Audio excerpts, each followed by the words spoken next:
Hey, I get often people ask me about the kind of books that I read, and I am not necessarily proud to say that I don't really do a whole lot of reading anymore. Not at least not books in the traditional sense, um, but I am always trying to expand my horizons. It's just that I get, there was a time when, I was younger and had the time and the inclination, and I could actually, find the time to actually sit down and start reading a book and read it from cover to cover. I really don't have the time to do that anymore. I've got so much on my plate. I'm working so hard on so many different things.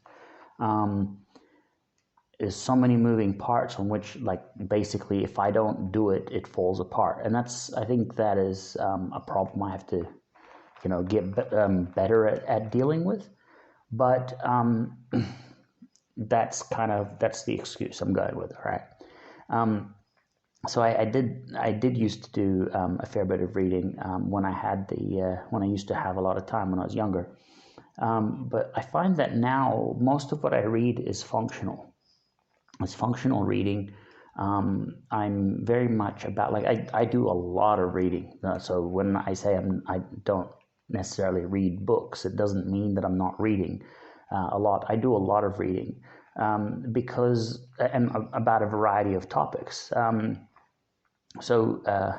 instance, if I'm working on some infrastructure issue, so infrastructure not necessarily programming, but like some kind of a technical server type of setup type of thing, cloud computing, etc. I'm teaching myself how to do that by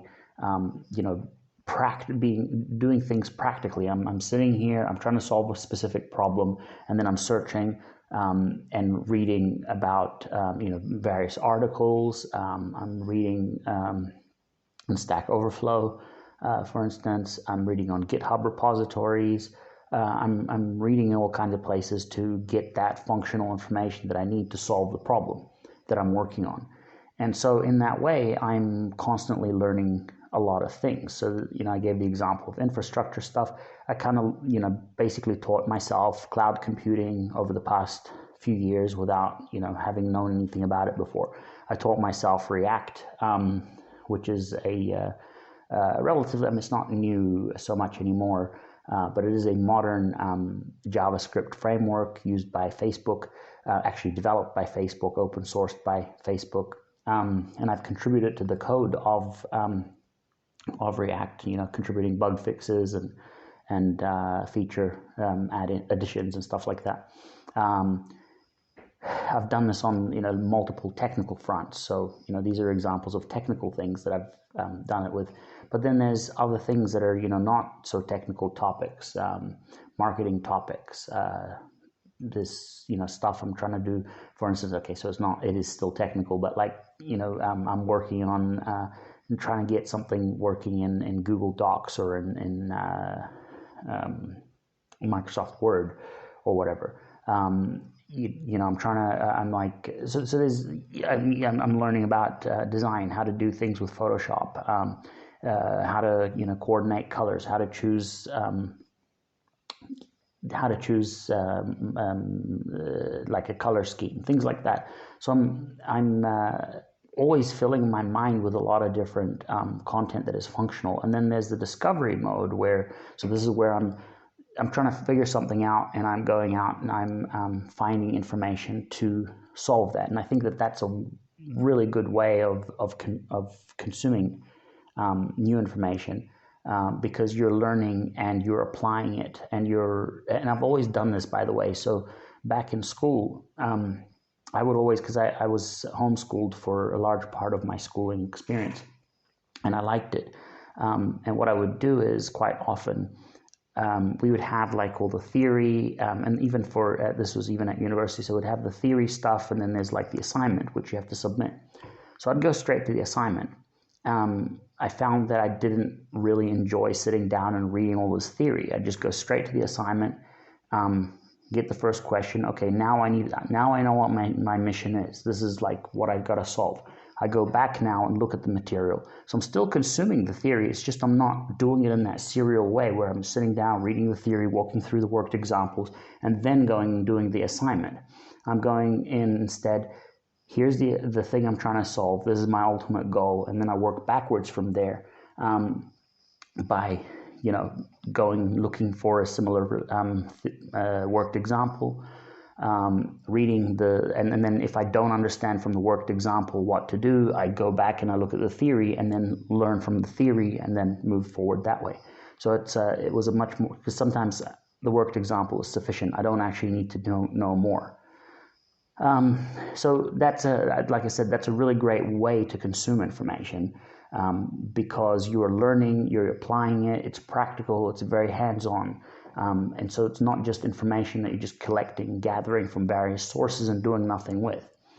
The other way, and this is also the way that I developed the super traffic machine in that same practical way. So you're going out, we go straight to, there is theoretical stuff and then there's instructions. And I appreciate that many people may not even care about reading the theoretical background.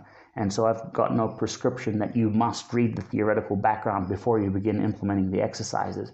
It's just, okay, here's the theoretical background. Every chapter begins with, every section, in fact, begins with some introductory part to explain what it is that we're doing and why we're doing it. And then it goes into the practical component, the step-by-step instructions. And so you could literally begin at the step-by-step instructions. And it's designed so you could even skim, from the side column, so you can get the highlights. Okay, here's what I'm going to do, and so that it's easy to skim it and find the right information when you need it. And then you can also go back.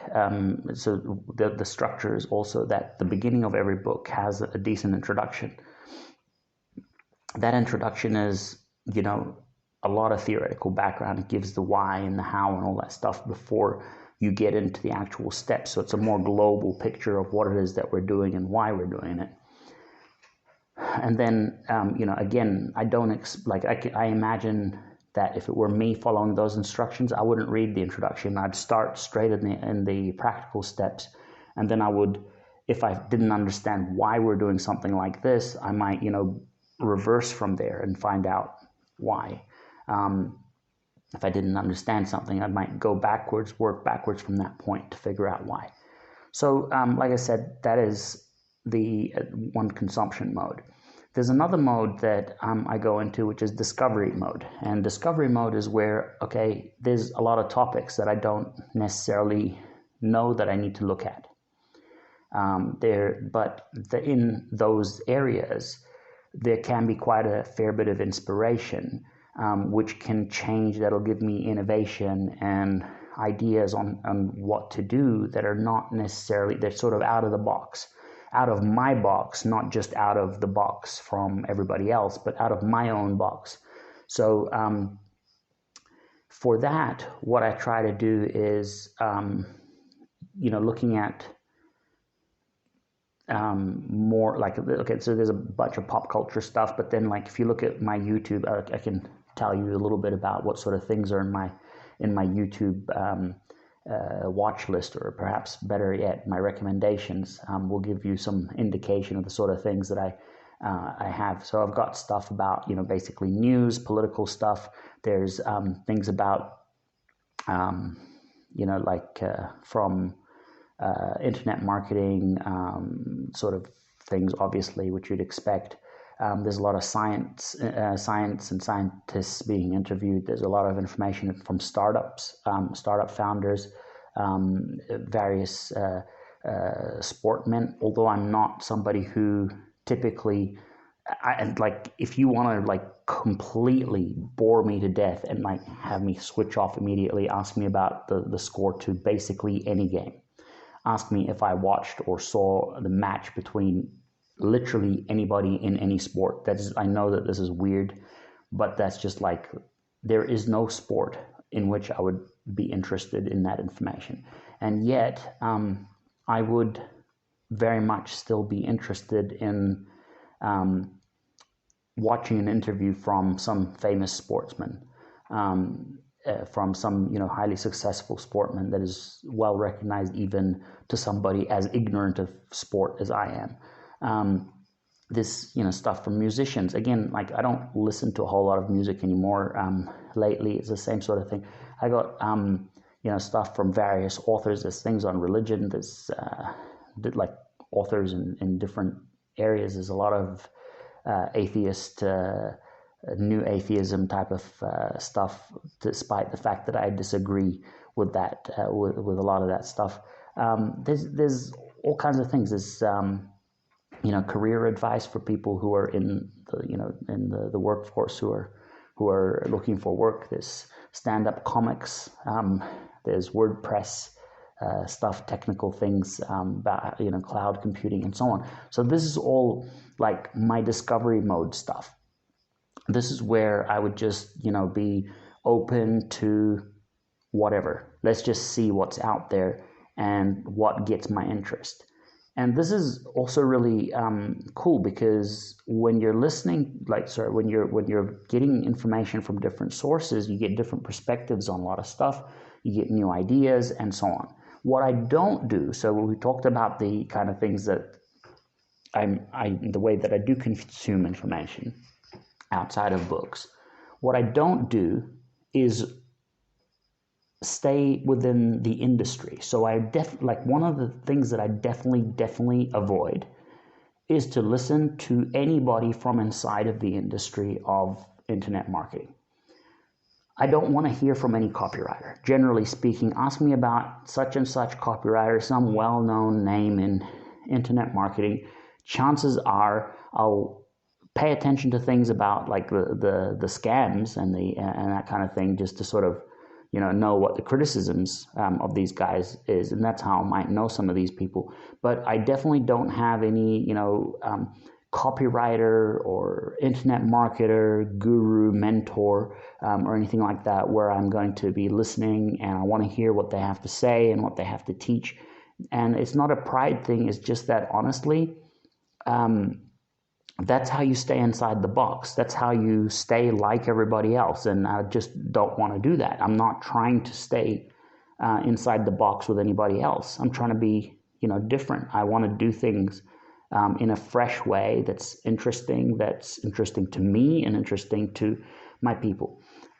People ask me about, didn't you read any copywriting books? Like, how did you learn copywriting? I didn't learn copywriting. I read 2 copywriting books in my life, honest to goodness. And the 2 people I've read those books from, they're actually people I respect and I think highly of. They're not, bad. They're not like people that I think are somehow inherently bad. I think that they're really good. But the problem is that after I read those 2 books, I found that my writing turned into something really disgusting. I mean, I've always been good at written communication since I was young. And I remember this is not an accident. It's not something that was just, it's a talent. I actually worked at it. And my father played a big role in that development. And honestly, if you were to ask me what is the one skill that you would say is the most important to teach your children, I would say that it is to teach them how to communicate. Good, effective communication, whether that is spoken or written, but just communication, being an effective, strong communicator. The mode is really a matter of taste. I'm better with the written mode of communication than I am with the spoken one. Simply because with writing you have the opportunity to go back and edit and plan. You can plan it before you've really expanded those ideas of yours, and you have the opportunity to perfect it and make it good. But with the spoken medium, especially when it is off the cuff, when it's, impromptu.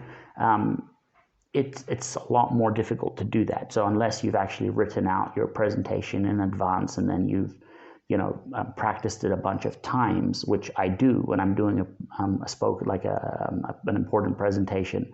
I do that. But the one thing that I would say is definitely teach them communication, because it's a really important skill. It's way more important than anything else in life, honestly. Because if you can communicate, you can convince people of your ideas. You can express yourself in a meaningful way. People respect what you have to say because what you say is thoughtful. It's expressed well and in an interesting way, and so on. So there's that. But anyway, back to what I was saying. I found that I've always been a good communicator, and the copywriting, reading the copywriting books that I read, I began to write like a copywriter. I started to use the same sort of stylistics that they do, and that they actually teach that in the industry, that you should to learn to write rather than take a proper communications course. By the way, I took a course. One of the best courses I took was actually called written communication. I took it it was a part of my required university. Part of the requirements for university that I had to do. But that was one of the best courses I took, because it formalized all of the ideas which I had sort of picked up intuitively along the way through my father's work with me on it. But anyway, like I was saying, rather than to tell you to take a written communications course, to take a formal education in writing, they will rag on it for one, and then tell you that being a good copywriter is to be a good seller, and that is not the same thing as being a good writer. Well, I disagree. I disagree entirely, because I think that a good writer is a good salesman. Okay, I think that a good communicator is a good salesman, because it's just a matter of what your objective, your goal is, right? And so they would say, sit down and copy out the letters. And this is really great advice if you are trying to internalize something. So it's not wrong that if you want to internalize it, but what are you internalizing? For the most part, you're internalizing the stylistics of the industry. And I think that we could do with less than that. We could do with less. I think that there is a lot of, hypey language, a lot of over-the-top sort of, what do you call it, like cliche type of things that they're repeated. You see them come up over and over and over inside of an industry, and they're just, the same expressions, they just keep repeating. And for me, those drive me up the wall. I deliberately go back and take them out when I use them. If I accidentally find myself using them, I go back and I remove them. When my writers start to use these things in their writing, I go in and I'm like, it pisses me off. I'm like, take it out, like scrub that shit. Like, why are you writing this rubbish? I don't want to sound like one of those dicks. So that's what it actually did. It kind of damaged my writing. It made me write like a copywriter, which there was nothing wrong with the way that I wrote. The style, there's nothing wrong with it. What you want to do, sure, you might want to understand the difference between a feature and a benefit. You might want to understand how to convey, something about your product and what it does for a person and so on. I'm with that. So you might want to learn some of those aspects if you don't already know them, but which are aspects of sales. But you definitely don't need the style that comes along with being a copywriter, the stylistic elements, because those are just a matter of taste and how you talk and how you express yourself. It's supposed to be personal. Each person each writer, each communicator needs to have their own way of speaking. We shouldn't all sound the same. There shouldn't be a stock standard way in which we all talk, because that's what happens when you start, like, you talk to somebody who's outside the industry. You go, oh, look at this, and they go, oh, that looks like one of those scam things. Why do you think they're saying that? Like, I don't know if you ever tried showing one of your sales pages to somebody and they said that to you, and you're like, oh, what the hell? And they like, why are they saying that? It's really messed up that they would say that. It's like basically an insult. The reason that they're saying that is because they've recognized some element of what you've done, that it's sleazy, it's yuck, and it fits into that category of scam. Therefore, stay away from it. Well, that's exactly what you want to, like, that's not something anybody desires. So why would you write like the category of people who are scammers, fraudsters, tricksters? If you're not, why would you want to write like them? That's the problem. So that is how people are recognizing. That's how people are recognizing that writing is through the stylistic, and you're copying it. So I noticed that that was happening to me, and it took a long time. Just reading those 2 books, honest to God, it took me a lot of time to undo the damage that they did in my writing. And it wasn't necessarily their fault, but I took it literally, as many people, amateurs, do when they go and they start learning copywriting. I took it a little too literally, and then it started to affect how I write. And it took a long time for me to drop that, to learn how to, to unlearn it, and to just go back to my own voice, my own style, which worked, by the way. I wasn't having any trouble with selling. My first sales letter that I did write myself using my own style, without taking any lessons, any copywriting lessons. It sold, and it sold better than I did in person. And it wasn't like $100 sale or something. It was a several $1,000 sale, which it was able to successfully bring in. My writing style, which I was using in email, was responsible for quite a bit in affiliate sales, repeated, consistently repeated affiliate sales. So it was, obviously there wasn't really anything wrong with the way that I wrote. It wasn't in need of a change of style.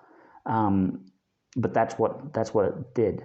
So I would definitely suggest, if you are looking for things, like, definitely reading is great. There's nothing like the fact that I don't do a whole lot of reading. That's not because I have some fundamental belief that reading is, useless or waste of time or something like that. No, that's not at all true. I wish I could read more. I wish I had the time I wish I had the time to read all the great books by all the great experts that are out there on the various topics that I would be interested in. I honestly don't have the time. That's it. That's all it is. And I don't even have the time to listen to audio versions of the books.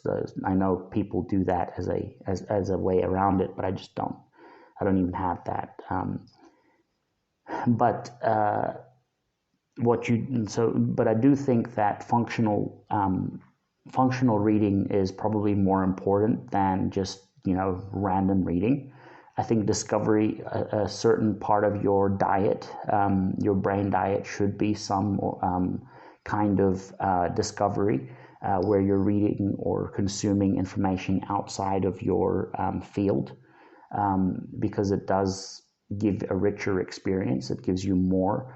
And I think that what you need to definitely, the sort of content that you want to avoid is content from within your industry, especially within the internet marketing industry, because all it does is it just propagates more of the same ideas, where now you're not saying anything new at all when you come along and you say, oh, if you're, if you need a mentor, well, guess what, dickhead? The entire industry is saying that same bullshit. So whether you do need a mentor or you don't need a mentor, the problem is that the moment that you say that, you've said something everybody else has said. When you talk about you got to invest in yourself, and you talk about how many books you've spent money on, you show off your library of books and courses, and you talk about how much you spent on seminars and whatnot. Guess what, dickhead? The entire industry is talking about that. All the scammers are telling you about how many books they read and how much money they spent on courses, so that they can convince you that you should spend on their course and their stuff. Okay, so you're not like, this is not to say that it's not okay or it's not right. It's just to say that because you are inside, just consuming information from inside the same bubble, you end up sounding like everybody in that bubble. And guess what? That bubble is full of bad actors, and you sound like one of them when you say the things that you do, because they all come from the same. They're all drawing their information from the same place. So that is what I would suggest for you to do. Get out of the bubble in terms of what information you consume.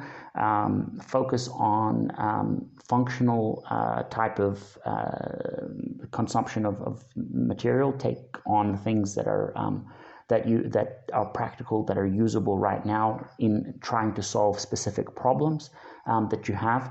And for the rest of your brain diet, try to take on a variety of things outside of your normal zone of things that you would normally consume, because they will give you a more diversity and get you thinking outside the box, give you ideas, new ideas, fresh ideas that nobody else is thinking about in your industry. And I just want to leave one parting thought before I go. Do remember that the father of physics, the guy who's considered the father of physics, Max Planck, was not a physicist, but was a biologist, if I'm not mistaken. The guy who invented or came up with the first person to figure out how to structure the organic compounds, which I don't know if you're familiar with them, it's sort of these very geometric shapes. Organic compounds like petroleum sort of thing, was an architect. He wasn't a chemist. And there's many more examples where basically somebody from outside the field came up with a solution where everybody inside that field couldn't figure it out. And so when you diversify what information you bring in, and you take it from different sources that are not traditionally thought of, you can start being able to solve problems and come up with creative solutions that nobody else is trying to solve, nobody else is trying to do.